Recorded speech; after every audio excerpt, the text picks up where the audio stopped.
Okay, so the next session is going to be a bit of a problem because my slides aren't quite ready yet. So this is a data quality issue.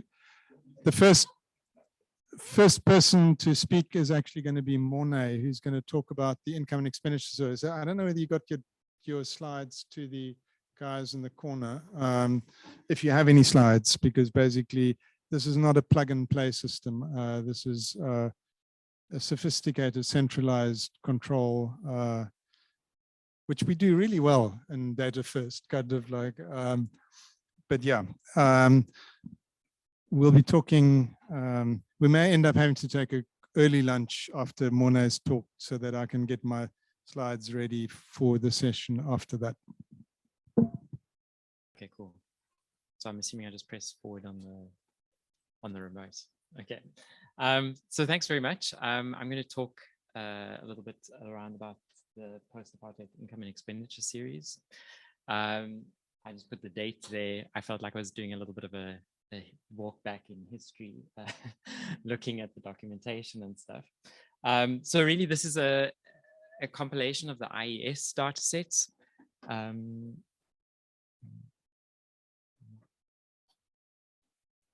Okay. And so really what it is looking at the 4 data sets that were available at the time, 95, 2000, 2005, 6, and 2010-11 IES. At the time, the living conditions survey, I think, had just gone into field. And so we knew it was coming, but there was not much that we could do at the time. Really, I think there were 3 sort of important things that happened, particularly around 2005-6, that made working across the data sets quite a challenge.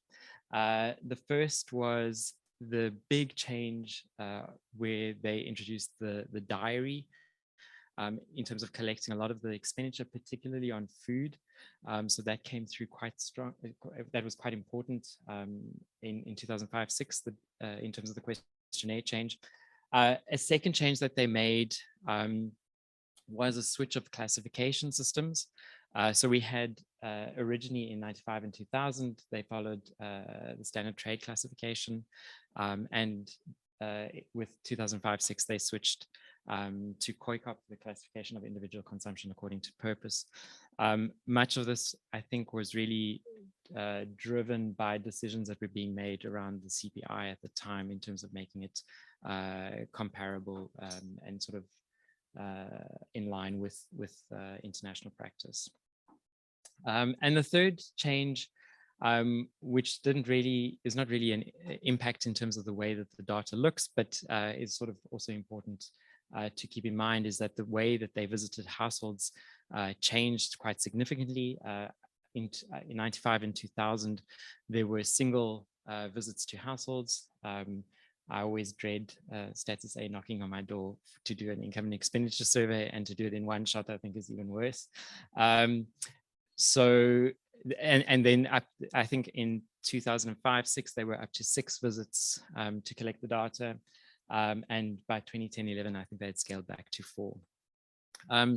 So quite a lot of methodological changes at the time.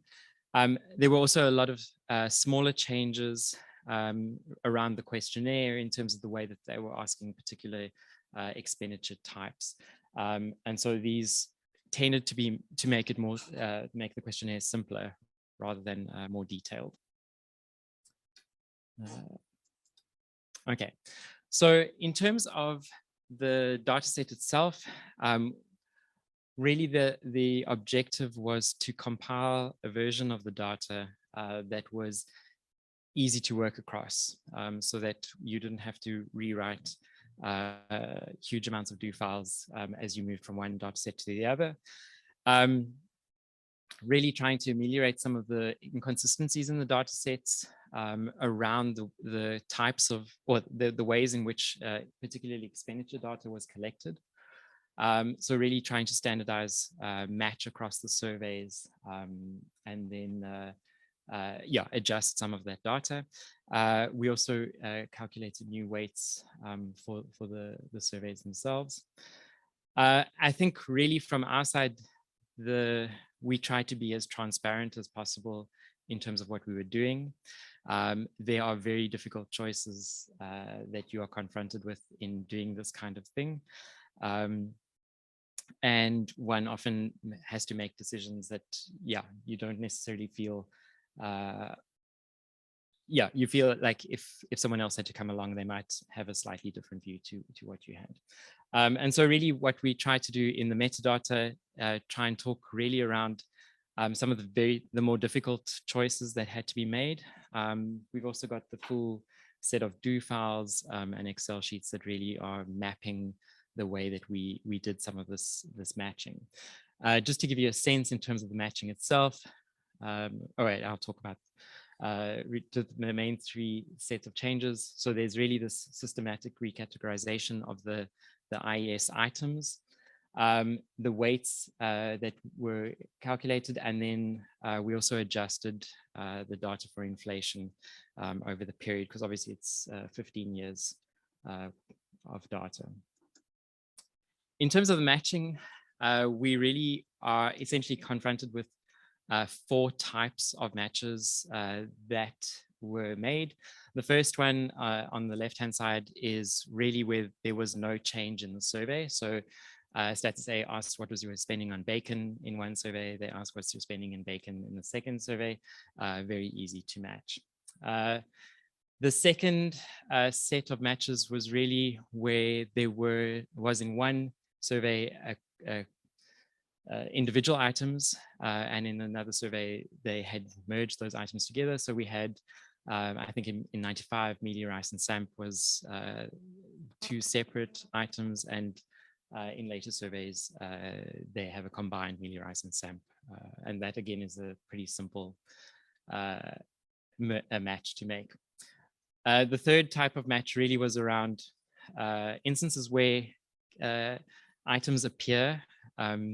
So in, for example, where it came to shampoo and conditioner, in earlier survey, there was only shampoo. In a later survey there was shampoo and conditioner. And so it's not clear where the conditioner would have gone. So in this case, it really was sort of trawling through the survey to try and figure out if conditioner had been reported somewhere else, if it was likely to have been reported in a different category. In this case, for example, there wasn't an other catch-all category in that set. And so we were pretty sure that conditioner was likely to have been reported under shampoo. And so we made the match. In cases where there is an other category, it becomes very difficult because technically it would have, it should have been reported under other. So these sort of other categories become very, very difficult to match. And so it really is sort of a painstaking process of moving through the survey and trying to check what is useful in terms of making matches. What we also have is a couple of incompletely matched variables that are pretty important. Imputed rent, net withdrawals from savings, they're in most of the surveys, but not all of the surveys. And so we kept them in just because they're still useful. All of the original data is still in the data set where it hasn't been matched. There's just catch-all categories for unmatched expenditure from one survey to the next. In terms of the price adjustments, really the price adjustments, that process is complicated by this link between the structure of the IES and the structure of the CPI. And with the change from STC to COICOP, there was essentially a break in the CPI series. And so what you find is that a lot of the expenditure actually switches main category entirely. So especially around sort of financial services, but then even for food categories, there was this kind of wholesale shift of categories in terms of the switch over between the two systems. So what we really tried to do is keep where we could. We kept the price indices for stable categories, and those tended to be food categories, and use those to try and do an adjustment. Obviously, the nominal data is still there. In terms of the real data, the expenditure items are really essentially deflated by their subcategory or their category CPI. Where items are not in a stable CPI category, we had an all other items that we recalculated from the CPI and used that to adjust all of those items. Once they were deflated, we then re-aggregated and worked our way back up to the main aggregates. So on the expenditure side, that's essentially the process that was followed. On the income side, well, on income and debts and incomplete matches, essentially we were using implicit deflators at the household level. So depending on your household level CPI, we would make an adjustment to your income and your debts and imputed rent. Okay. So, I mean, I think in terms of the PIES data set, it's really standardizing the structure of the data sets. So essentially, if you run one set of do files on one of the data sets, say for 95, you'll be able to use that exact same do file on any of the other data sets. The one big thing is that we don't try to fix any of the problems in the IES that come up over time. For some of the examples are really this between 95 and 2000, the significant declines in income and expenditure. Then again, rapid increases from 2000 to 2005. And then declines in food expenditure when we switch to the diary. We do discuss in the metadata some of the options that are available to making adjustments on those.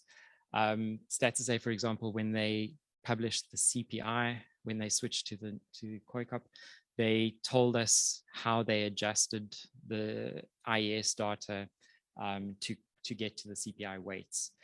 So that's one way in which one can start trying to fix some of those issues. We didn't do that because that data is not available in each of the years. And so we don't really have a sense of those kind of adjustments that StatsSA did. So to the extent that one feels that the IES data sets are comparable over time, one can use the data to make those comparisons. But I think really the key thing for the PIES data set is around consistent replication of a given analysis across the data sets, but also where one is looking at the detail of the IES rather than sort of high level aggregates, total expenditure and that kind of thing, then I don't think that there's a huge use from the data set. So yeah, that's really what we have. Yeah.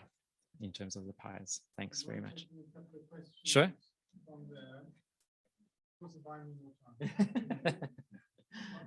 Sure, no problem.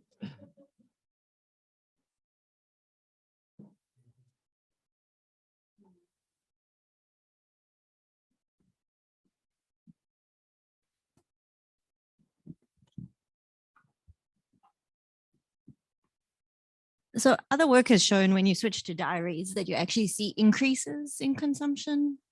Have you got any idea about why you see very big differences in this case in South Africa? So, I mean, there was a lot of discussion at the time when they made the switch. I think there's obviously a lot of things going on, right? So people, when you're reporting in terms of recall, you're forgetting to include things. The discussion really, in terms of the decline that we saw, was that actually the recall method, people were reporting a lot of sort of bulk purchases that they were sort of remembering these bulk purchases. And so when they were going back to the diary or going to the diary, they were then obviously not making bulk purchases as often as they thought they were making. So, I mean, I think there were a lot of things going on, and depending on the item, it might be a different story. But I think that was at least one of the issues that was raised.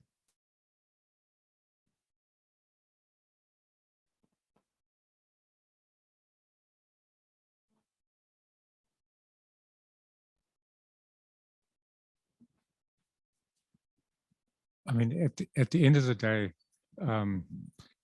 one can do poverty and inequality with a number of data sets, but like the IESs are all we've really got to do detailed expenditure analysis. Well, I suppose the living condition surveys too, but so what's your sense of that? You mentioned, so there's the expenditure side where you've done a lot to harmonize across time.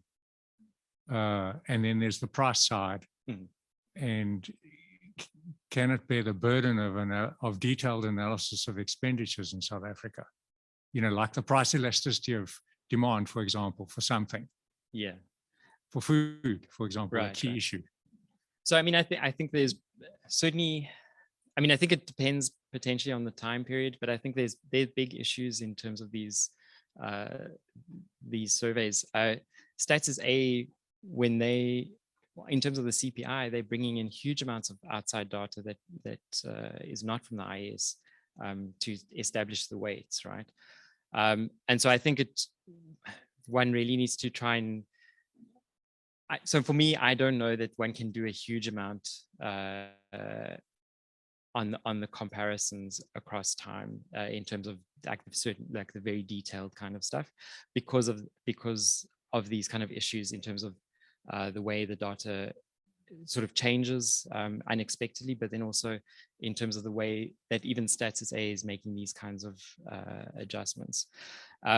For me, I think where it's probably useful is to say, okay, well, within the survey, what can we say? What can we say with different groups? What kind of comparisons or what kind of differences are there between groups?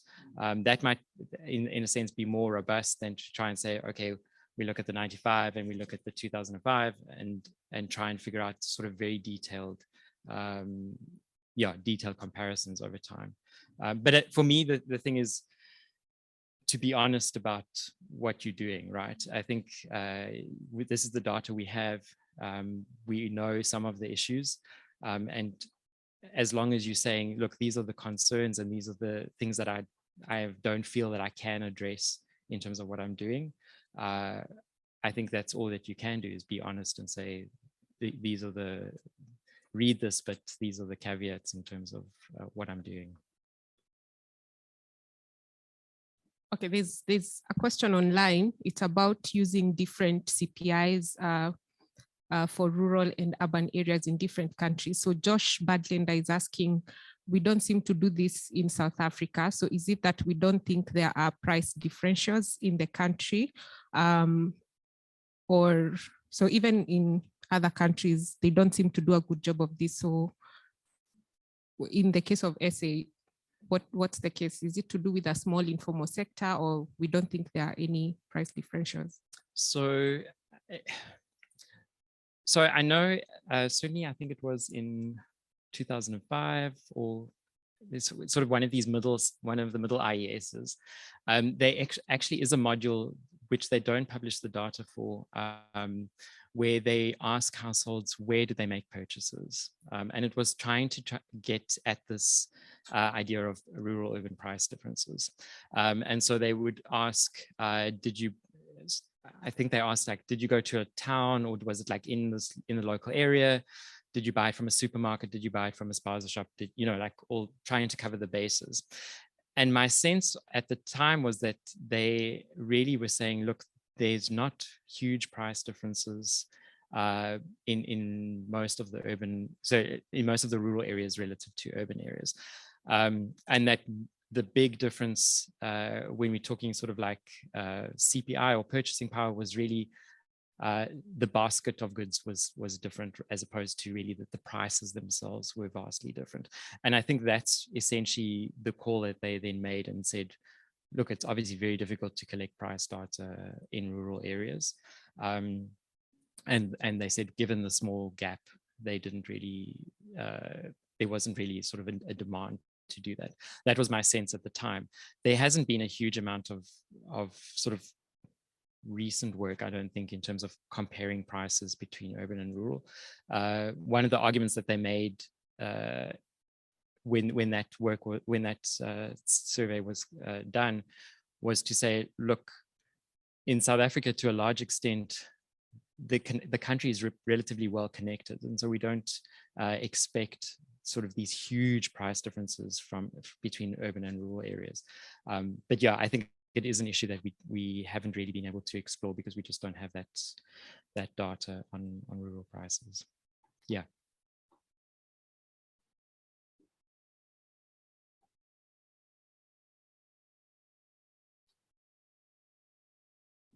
Thank you very much. So I just want to add something to Mari's question. I'm sure Martin is going to go into detail about it, but there's a lot of literature that shows that when you change the survey design, how you collect data, say the switch that was done from record to diary, it has a big implication on consumption measurement in the survey data. So obviously the changes that took place specifically between 2000 and 2005 in the income and expenditure surveys have a big implication on how inequality or poverty is measured in South Africa. But then the most important thing is then how do you then disentangle the changes that you see, say between particularly 2000 and 2005, like how much is a real change, and then how much is due to the change in the instrument that was used. So in some other countries, like for instance, in the US, they do like kind of a parallel thing where they have like a master sample, and one part of, so they divide the population into like, they draw the population from the same sample, and then like one part of the population is issued with a diary survey, and then the other one with an like interview survey. And then they collect the same kind of goods, say food expenditure items, and then they try to kind of compare like when you're using the same sample of households, are there any differences in data that is collected on food from surveys, from diaries and from recall? And then they then try to like reconcile or match, like, okay, so which of these instruments is under-reporting or over-reporting expenditures? But I think the South African context is a bit difficult because so StatSA did like a complete shift from the recall to diary. And then in one of my discussions with Martin, he was telling me that Angus Deaton had suggested that they should do like a split sample, but then they didn't do that. So it's very difficult, like on the outset, to kind of reconcile the differences. But I'm sure with like expertise, like, yeah, it can be figured over time. Yeah, I mean, that's so, yeah, I mean, that's essentially what they did with the switch on the QLFS, is they had overlapping versions essentially. So they ran the old LFSs and the QLFS at the same time. And then you can, but then, I mean, there's obviously assumptions that you're making in terms of fixing those errors, right? So you're saying, right, this is consistent. We're going to see this consistently across all households reporting expenditure on this item. And that's, I mean, maybe it's the best that you can do, and that's fine. And maybe it moves you further along. But I think these methods are not, there's not like I don't think a foolproof way to say, okay, we're going to do the switch and we know exactly what the impact of the new questionnaire is, for example, on what we collecting in terms of data. But obviously, I think the more information you can have while you're doing that, the better you can understand what's going on. Yeah.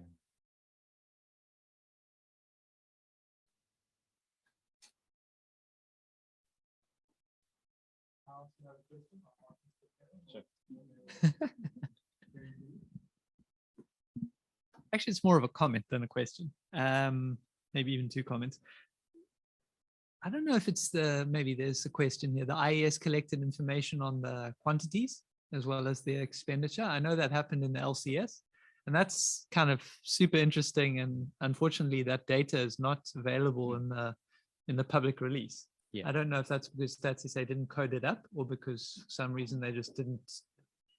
But yeah, you can do a lot more if you know not just how much you spent on bacon, but Exactly. you know how many packets of bacon you bought. Yeah. So yeah, I mean that's one of DataFirst's missions is to try and improve the quality of the data that's already been collected by others. I guess that's something that us and others should be trying to push for, to get that.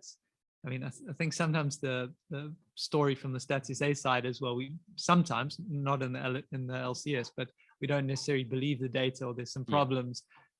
I think my own view is that just give it out anyway with the health warning, and then let people use it and see how bad it actually is, and whether you can find interesting things from it, even if it's not ideal. I mean, the other one is I had a student working on transport expenditure, and the crazy little amount of expenditure on public transport. The question was like, how much did this household spend on public transport in the last year? Yeah. Okay. Did you mean buses? Do you mean taxis? Do you mean, and as you just see this huge expenditure in household transport expenditure, and the student's conclusion was people are spending a lot more money. And then if you go back to the PSLSD, which also has nice questions, not as comprehensive, but you can see there that it doesn't look nearly as, there's much more transport spending in the PSLSD than there is in those first two. I mean, certainly in the later IESs, they've done this where they ask, they don't do the 12-month one shot anymore. They're saying what in the last month and in the last, I think the 11 months before that, and then they sort of get back to an annual total. I don't know. I always don't, whenever I think about the IES, it's the same with the time use survey. I don't know how people answer these things, because to try and think of all this information is hectic. And so I think these kind of, where they're talking about, I think in the later ones, they'll take till slips, for example. So if you can provide till slips, they'll code the till slips. And that seems, at least from a response burden, it seems like a good way through. But then you don't always have that information. Cool. Thanks, Morné. So the data is available. So we thought we'd do this presentation because actually people don't know. So if you just post it, it's kind of like, so Alison Cillier does put out alerts via social media, but people don't sometimes find those. So yeah, so this, that was the first presentation in the session. So there's two more. There's me. There was going to be a third, but that got cut with, I won't tell you what it was about, but those slides just weren't going to get done. And then Winnie, who's going to dial in via Zoom. So that we'll see whether that works. I will not try and impersonate Winnie, who is also not in the room, unfortunately. So I'm going to talk a little bit about data quality issues. And unfortunately, this presentation is not as slick as it should have been. And it's also a presentation based on work that is actually not yet in the public domain for reasons that I will explain a little bit. So this is one of the things that happens when you start working on data quality. You get asked to do various things. So back in 2010, we got asked by Stats South Africa and Julian May, who was at that stage one of the main consultants on the living condition survey, to do a pre-check on the data as it was coming out, whether it was going to be up to standard. And we had so Jonathan Argent, who many of you will remember was around Saldru at that stage, and myself. We worked on that under enormous pressure because we literally, I think we had like 6 weeks to turn it around, that particular report. And one of the things, of course, that has come up is that the living condition survey is like the IES. It's a diary instrument. It's really, it's a souped up IES in the sense it's got the full consumption model and more, kind of like, you know, so if the IES is kind of onerous, you'd have to know what the living conditions survey is.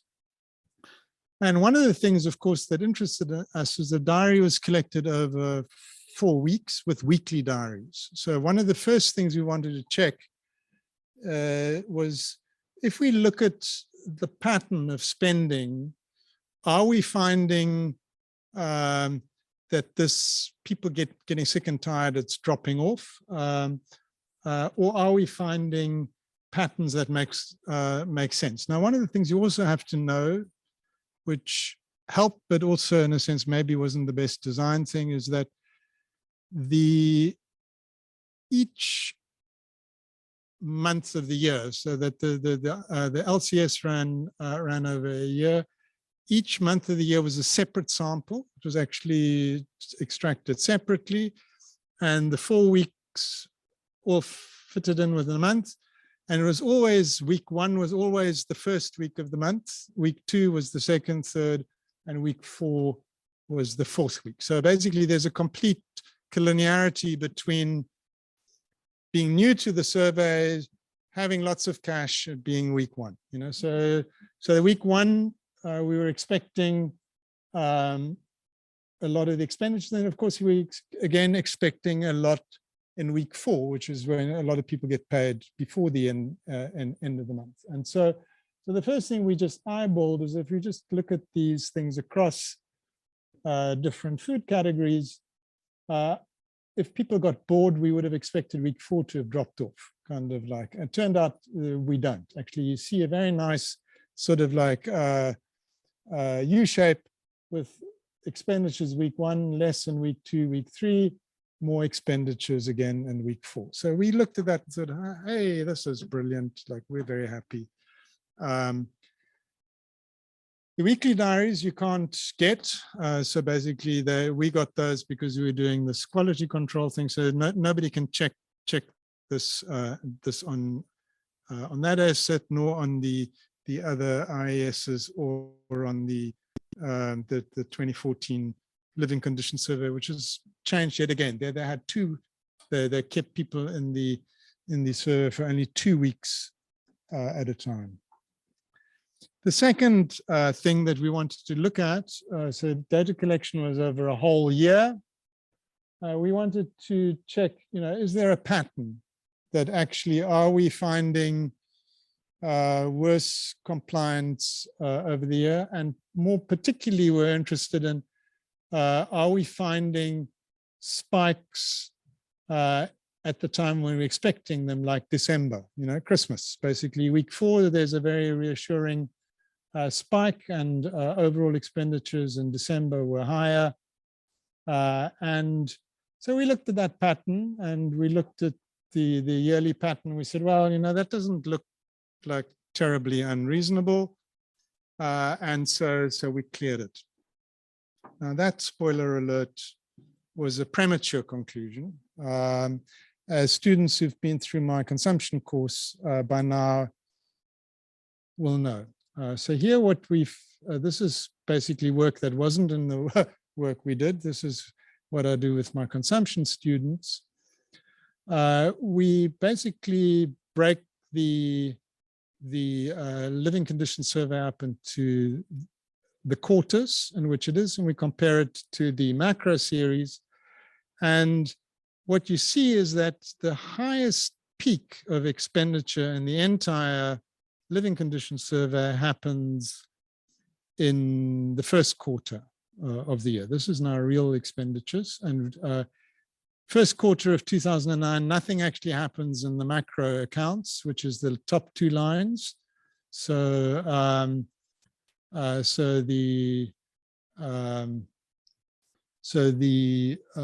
there's nothing to have expected us. There's also a time of financial crisis to have actually expected us to have a big spike up in expenditures. And it turns out it's in February, it's not in January, when you might have thought, well, maybe it's back to school expenditures.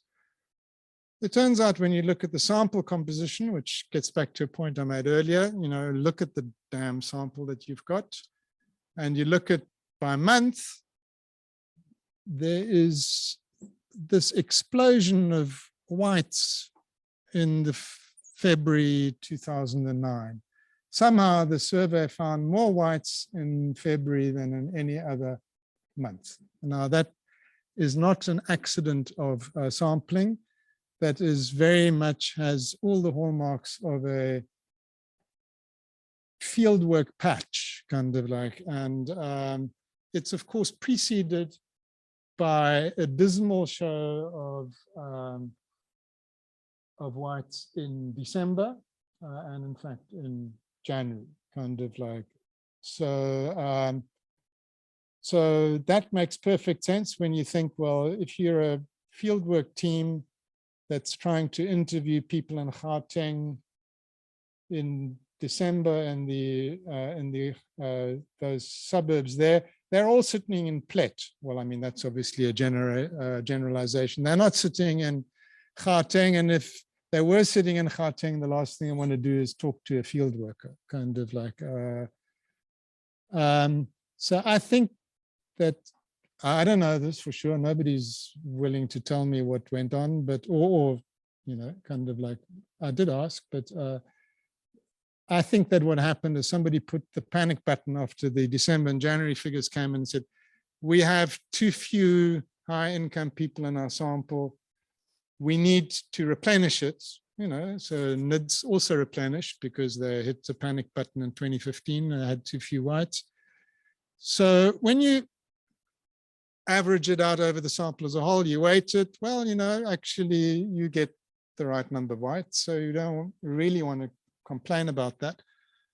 The big problem, of course, is that when you're now interested in that pattern over time, you've got too few whites in December, which is the high spending months, and you've got too many whites in February, which is just an ordinary month. So that's going to have some implication, at least, for what you're going to see in the data. And the weighting doesn't do it by month. I mean, so basically, so this is not a thing that, I mean, I'm going to probably at some stage try and engineer that weighting fix to try and deal with this thing, but that is one thing that you want to know about when you look at this thing.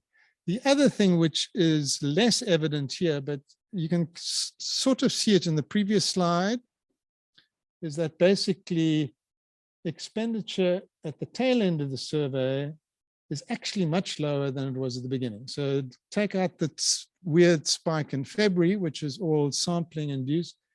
Over the entire period, there's actually a drop in expenditures. And that may be picked up in the national accounts, not to the same extent, kind of like the actual gap widens if you look at the gap between the national accounts and the expenditures. And it's also evident in this graph. So you tend to have more Africans in the sample towards the tail end. And the story there is that basically as the survey was winding down, the follow-ups, the people who basically were hard to contact, which typically are living in gated communities, they're the rich people, were not getting followed up to the same extent. So basically there's a drop in survey quality over time. And that is a function of a year's worth of surveys. So basically over that period, we got different quality. It turns out, and this again is stuff that hasn't been written up, but is, I did show to the people who did my consumption course earlier this year, is that when you actually look at the other diaries, so this is now using the PIES data set, which Mornay and them had prepared, and you look at now you merge in which month are we talking about, and you disaggregate by month of survey, you'll find in both 2005 and 2010. So this is real food expenditure and real food shares, actually precipitous drop over the entire period of the survey. So this is not an artifact of living conditions 2008, 2009 being crisis. This is an artifact of diaries. And that actually has been documented in other diaries over time. So while Susan says the diaries supposedly pick up more expenditures, well, they do it right at the beginning. They don't do it by the end of the field work a year later, kind of like. So big health warning on diaries is that we can see it. I mean, yeah, nicely downwardly sloping graphs, whether you look at actual expenditures or the, what's getting as a fraction of total. So then the question is like,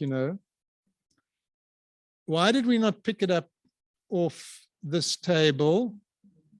The February spike is actually in there, if you can see it, kind of like, but it turns out this is the main reason why I actually had been hesitant to put this working paper out. I didn't really want to raise new issues. But the big problem, of course, is that we had the starting month of the survey as August, which actually it wasn't. The survey started in September. The August figures were actually August 2009. So our table is all wrong, which is why there's the question, who quality checks the quality checkers? Nobody picked this up when we sent it off to Stats SA, kind of this our official report that, no, the survey didn't start in September. It didn't start in August, it started in September, kind of like, it's what happens when you're working under pressure and it's a new survey. So if we'd had August at the end, then it may have been more evident that actually there is actually a tail off in aggregate expenditure. And of course, we were dealing at this stage with nominal expenditures. They hadn't yet been inflation adjusted. So the drop off would be more marked if you did that. So that's, so we checked the weekly patterns. They look fine. They still look fine. We checked the patterns of the year. We got that wrong. The other thing, which is quite interesting, which is in that report, is we looked at the overall non-response rate. So these are people who completely refuse to participate in that. And you can pick up, like in the PSUs, you can look, so what's the distribution of the households that we're getting by the type of the type of ages of the people that they are. And what's kind of really interesting about this thing is that the households with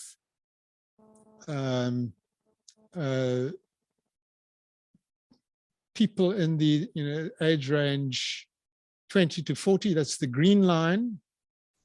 So typically a lot of the response rates tend to be better in PSUs where you're picking up basically prime age people, or you're picking up the other way around, prime age people more in these surveys than you do. You're also picking up children, kind of like, so the 0 to 10, they're basically effectively, the response rates tends to be better for those households than for others. And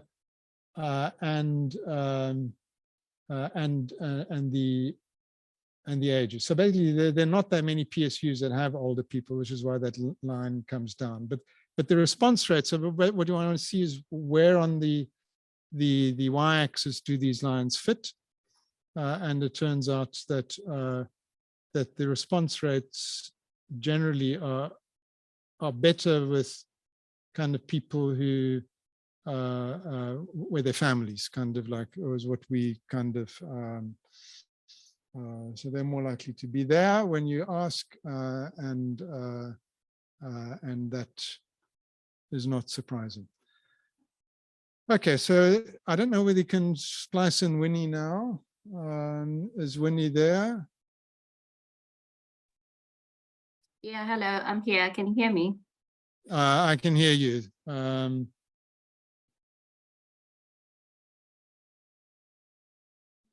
So thanks, Martin. Yeah.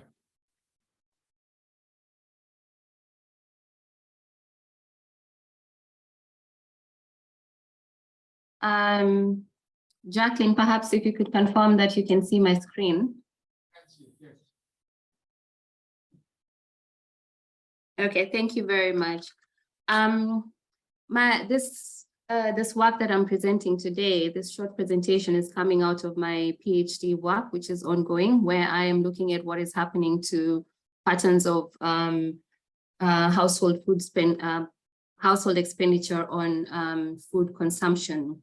And I focus on the IESs and LCSs 2005 up to 2014, 2015.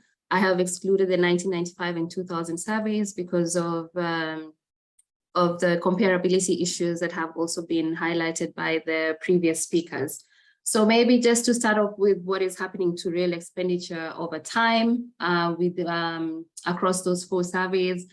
What I have found is that, you know, as Martin has shown, and I think Onemone insinuated to this as well, is that we see this dips and this declines and the increases in food consumption over time. And so, for example, when we look at the 2008-2009 LCS and compare it to the 2005 IES, then what we find is this as notable decline in food consumption over that time.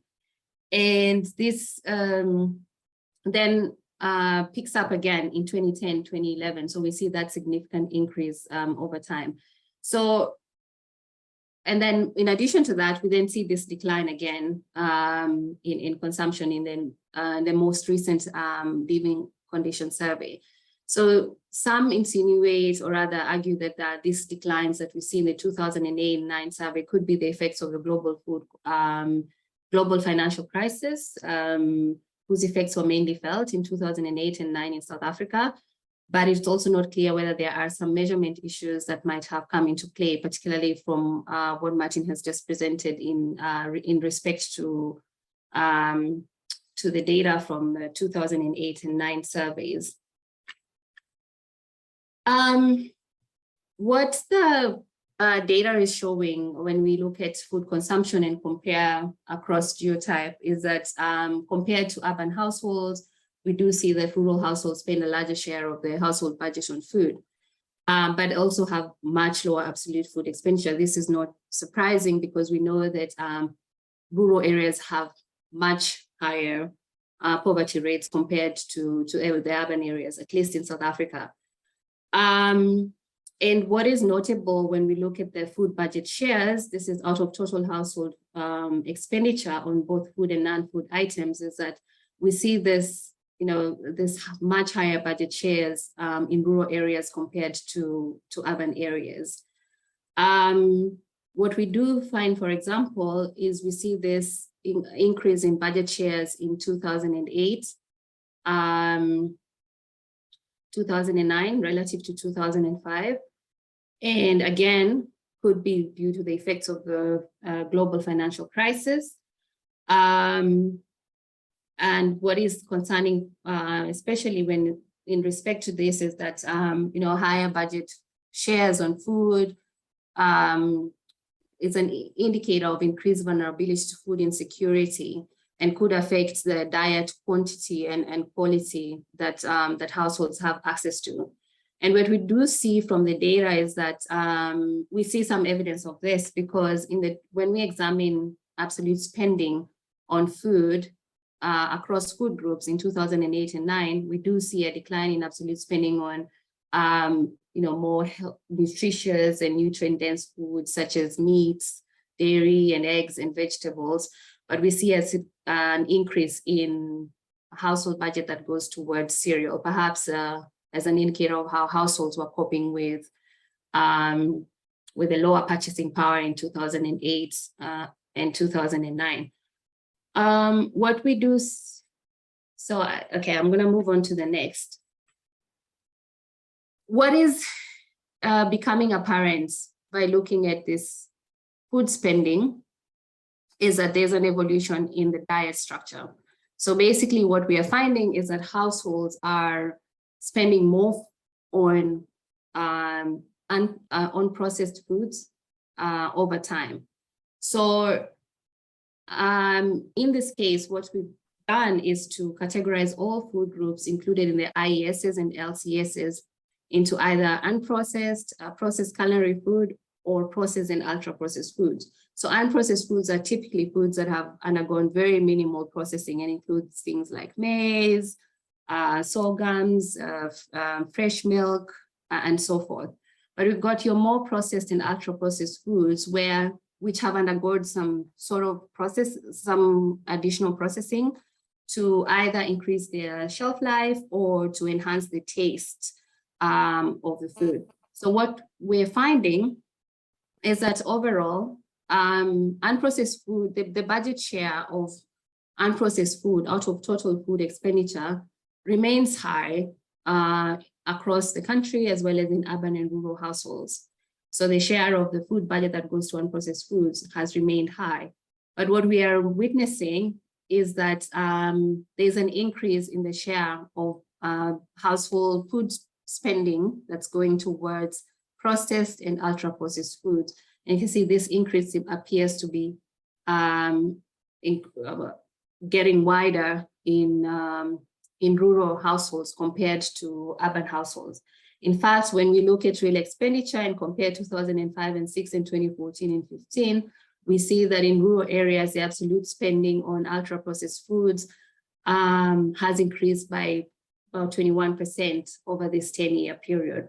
So this is an indicator that there seems to be a change in the decisions that households are making in respect to whether they acquire processed foods or unprocessed foods. And what we are also finding from analysis of the data is that this substitution from unprocessed to more spending on processed and ultra-processed foods is actually increasing faster in poorer and rural households. So if we compare the 4 surveys, we do find that across all the surveys, the percentage of households that are spending more income on ultra-processed foods is increasing over time. And this increase appears to actually be bigger in rural households. So when we compare the 2014 and 2015 surveys, and we find that there's a 14.5 percentage point increase in the percentage of households that are spending more on processed and ultra-processed foods compared to those that are spending on unprocessed foods. And even though we do suspect that there is likely to have been some underreporting in the 2014 and 15 surveys, we do still, when we compare the 2010 and 11 survey to the other surveys, we do still find that increase. So in general, households appear to be shifting expenditure away from unprocessed to more processed and ultra-processed foods, which is actually confirmed by other studies that have looked at retail sales and even smaller cross-sectional geographic specific studies that have shown that generally there is a shift towards consumption of more processed and ultra-processed foods away from unprocessed foods. And there's an aspect of income that's driving this. So what we're finding from our analysis, when we examine the relationship between these food groups with income, is that generally unprocessed food groups, the budget share for unprocessed food groups is increasing with income in all areas aggregated as well as disaggregated across urban and rural areas.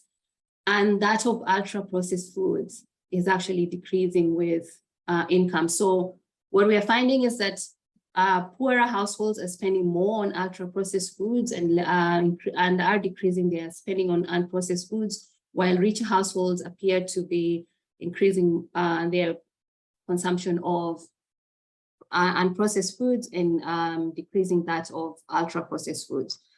Thanks very much. I think I'll stop there. I'm a bit over time.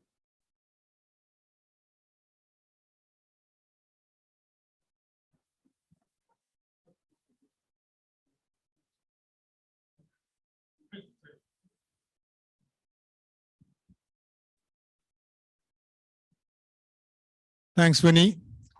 I think that's question time now. So yeah, so we've had 3 presentations. I think the questions to Mornay have been done. So it's really questions to me and Winnie.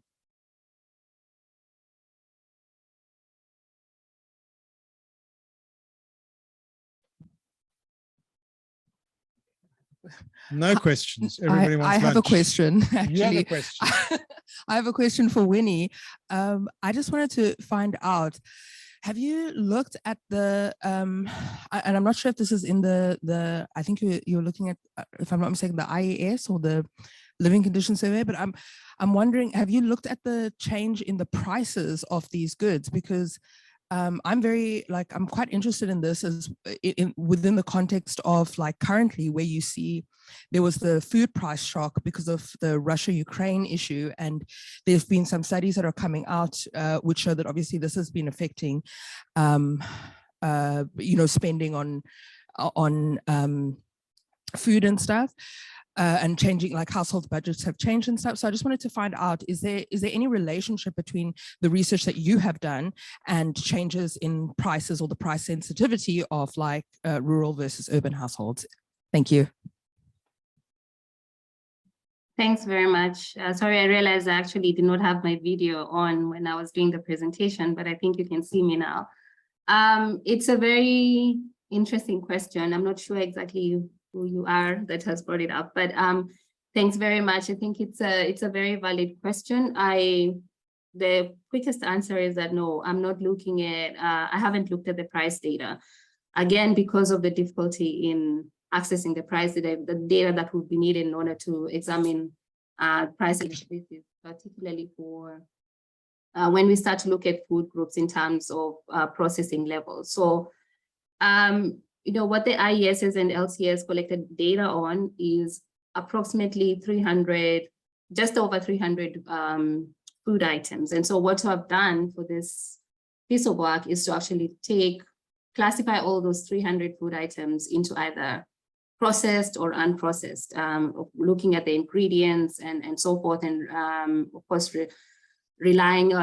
referencing that as well to literature on what we know about the level of processing that each of the food group undergoes. But when it comes to actually getting the price data for these individual items and going as far as back as 2005, that has been a bit problematic. So that's on hold for now.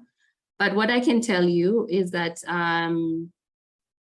just looking at what the literature is showing about food prices for unprocessed and unprocessed foods and so forth, what is becoming evident is that from the literature, from the smaller studies that have been carried out, is that processed foods are relatively cheaper compared to unprocessed foods, and that households, particularly poorer households, are preferring to choose this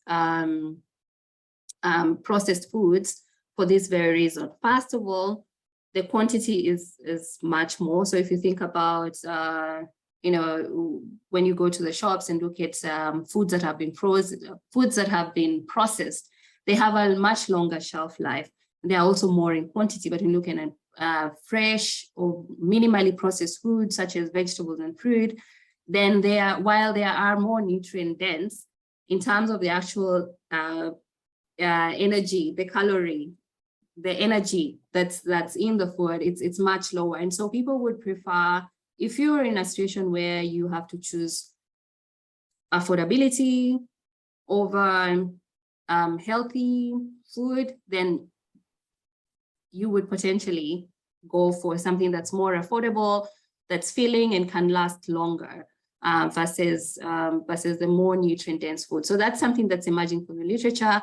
People, particularly poorer income households, are preferring the small processed foods because they've got a long shelf life. They're much more in quantity, and they can last longer and can make them feel fuller over a longer period of time. So it ties back to the question of income as well as prices. So there is that indication that's emerging from the literature that is the case, but I have not looked at this with my data due to the limitations that I brought up. However, one thing I must add is that there are obviously other factors that also make or rather cause people to purchase processed foods.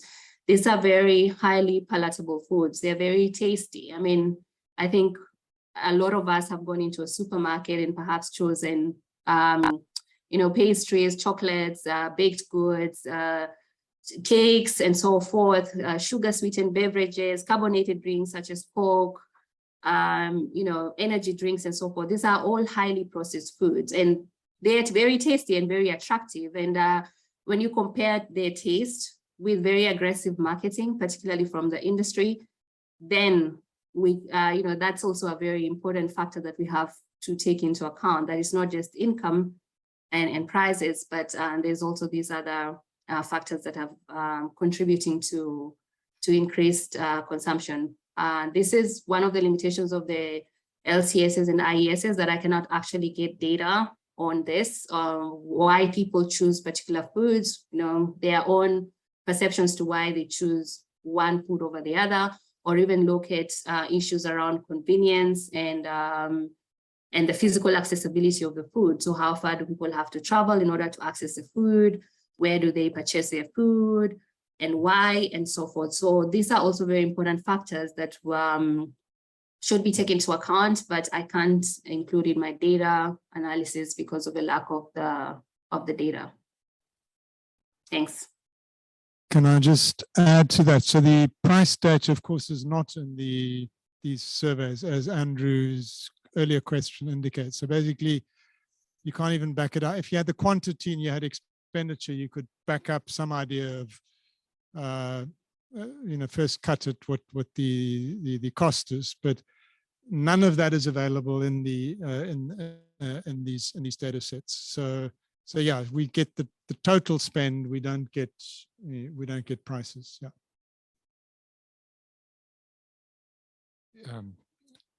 And just to follow up on that, earlier we were talking so many around the world. Somebody asked a question about urban and rural, and obviously in living conditions surveys, the World Bank often runs a community price survey alongside, and runs quantities and they ask quantities and they run a community price survey for the local area. Martin, but I wanted to return to your terrifying whites in February story. Just because when you run a, even if you're not doing diary and complicated stories, you often have a fieldwork regime that passes through the country by the convenience of the fieldwork company to help you complete the survey in due time. And, you know, what you're showing there is the huge impact, especially on expenditures, but it could be on other things too, but expenditures would be especially sensitive to this issue of when you get, I don't know a survey that literally tries to balance within a month to make sure that you're getting the right balance, right? So the living conditions survey tried to balance it within 3 months period. So they literally had separate samples for every 3-month window of field work, kind of like, so February was in the same window as I think December and January, kind of like, but if you look at it pretty much on other dimensions, it's clear that they did actually, certainly geography. So they did allocate within that sample that they allocated to each quarter, they did allocate out to all of the provinces proportionately per month then, you know, because that's the subsample. So I don't think this was the sample design. I don't think it was sample design because whether you're talking about Gauteng or wherever, you got more whites, you know, I mean, so basically it's, to me, it smells of a fieldwork fix kind of like that happened in February, because otherwise, if things didn't operate in that way, you'd have weird spikes in other months, kind of like, and that literally is the, yeah. I mean, I may be wrong, but it's me smelling a rat. So that's all I'm saying. Yeah.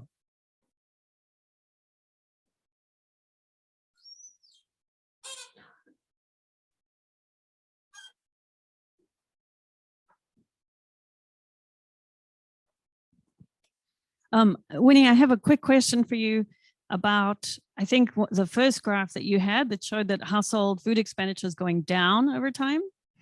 And I wondered if, oh, sorry, I don't know where you're looking. I wondered if the earlier discussion we had from the other data sets were showing that household size is declining over time. And so I wondered if you had thought about whether the decline in household expenditure you're finding is partly a reflection of the fact that households are getting smaller. Thanks. I don't think it's necessarily that, because even when we look at per capita food expenditure, we do find the same trends. So I wouldn't say it's necessarily about household size. I think it's more about the probability that there is some underreporting. And I'm saying this because looking at, for example, total non-food expenditure, what we do find is that when we compare 2005 and 2014, 2015, we don't see that dip in non-food expenditure as we've seen in food expenditure. So what's more likely is that there might be some underreporting in food expenditure in general.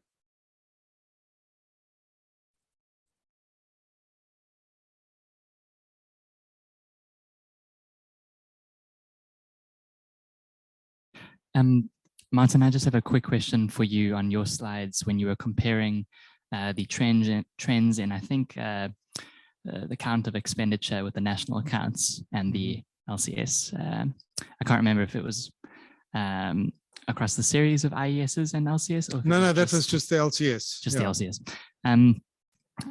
Sorry, I may have missed this. 2008, 2009 LCS, okay, I should say, yeah. Regardless of the trends, there was obviously a clear difference in levels, which is perhaps expected, but I had wondered in that data quality exercise that you undertook, if you could determine what those determinants of that difference in levels was. Was it an undersampling thing? Was it a reporting thing? Yeah. So in our exercise, we did not do that comparison to the national accounts. That, as I explained, I did with my students subsequently. But the gap between what's picked up in expenditure surveys and what's picked up in national accounts is an international trend. I mean, it's kind of like one of the, whether it's in the US, in the third world, wherever you go, that gap is there, kind of like, and in fact, there's some evidence that it may even be increasing over time. So there's a whole literature that looks at nothing but that. So there's a, I guess that's almost a stylized fact that the two are different. What I wanted to look at is because, when I first looked at that 2008, 2009, that period is weird in the sense that it basically coincides with the big financial crisis. So you really want to make sure that if you see some weird shifts, that you're not saying, it's the survey, maybe those weird shifts are the crisis, so, but then it should show up in the national accounts. That was the idea, basically. So if households are feeling the crisis, then certainly the firms should be feeling the crisis too. In fact, probably before the households, actually, in some ways, So any weird bumps in that thing, I wanted to make sure that they weren't driven by macro phenomena. And that's why looking at them next to each other, I mean, you're not expecting measurement changes in the macro accounts to vary over the course of the year to that extent. I mean, it would be surprising if, macros, economists get away with a lot of things because nobody looks at the details of what they do. The people who do national accounts, that's all done behind closed doors. The stuff gets cooked. So I'm sure there are lots of bodies there too, so basically the microdata just, gets used by many, many, many more people. And so if there are bodies there, maybe at some stage, somebody's going to stumble across it. But because there's a particular methodology to the way they do it, that's not going to change over that period of the year. And I mean, there's no re-benchmarking or any of those other things that they're doing in that period. So I'm damn sure that the shifts in the national accounts are going to be driven more by, not by measurement shifts so much as by other things. And if I can't see this big February spike in the national accounts, it wasn't, you know, I mean, it's also hard to think how a crisis could get you a bump up in February rather than should go the other way around. So I think let's cut the session unless there urgent questions, because we're already over time. So so it's lunch. We basically have an hour for lunch. So I'll try and chisel 10 minutes out of that lunch. So can we make it 50 minutes and then come back, you know, just after 2. So, you know, 2:05, thereabouts, and then do the afternoon session on palms and the labor market, which is obviously a big program in DataFirst. Thanks.